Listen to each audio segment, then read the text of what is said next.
to my new episode in the Diaries in Province. So sabayin na pud ko niyo guys sa mag-replace da ko og cover diri sa refrigerator. Sa sige no kung tan-aw sa akong sarili sa mga video no, sa karon pa nako na realize guys nga tabaching-ching naman da ko. Kailangan na pud siguro nako mag-effort o workout. Balik dito diri sa topic nato sa pag-replace og cover sa ato ang ref.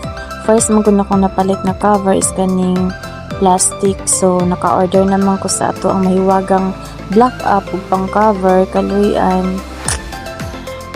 Mailisa na jud na to og cover. Ug katong nakita niyo ganiha nga tulo ka Tupperware nga naay sulod. Yes, pamahiin man gud to nga magbutang kita og sugar, rice ug asin diri sa sulod sa balay. Kung pwede ganin apa jud mga lamas bisan wala nato gipuy-an. Kalagi naman ta sa syudad na narbaho. Limpiyuhan sa nato ning babaw sa ref kay hasta nang puno ag abog. Bisag naka-cover na siya guys, dili jud maiwasan na makasulod gyapon ang abog diri sa balay. Kita nyo na mga magnet sa baba. Mga picture na ni ate og ni Zayzay. Ang gikalingawan niya dula diri kaning mga magnet. Pag dili nako ihatag sa iya wildan ko.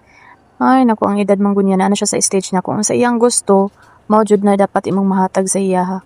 Kalingawan na lang niya transfer ng mga naong nila. Tapos naman nato nalimpyuhan ang babaw sa ref ug ang sa ibaba. Kaya sige tan-aw pa nako akong dagway kay pag naatas sa balay, wala na jud taanay. Pangilay wala na pud tay pangmutang og lip balm. Focus na lang kita sa trabaho diri sa balay. Og ato anang i-open ng ato ang nadala nga refrigerator cover.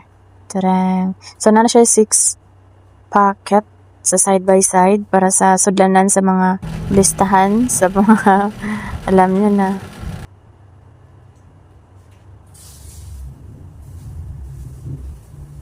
Pwede pod billing ang ibutang niyo diha or mga gamit na wala na ko'y maisip kung unsay gamit pa ninyo nga isulod diha. Kamo na lay bahala.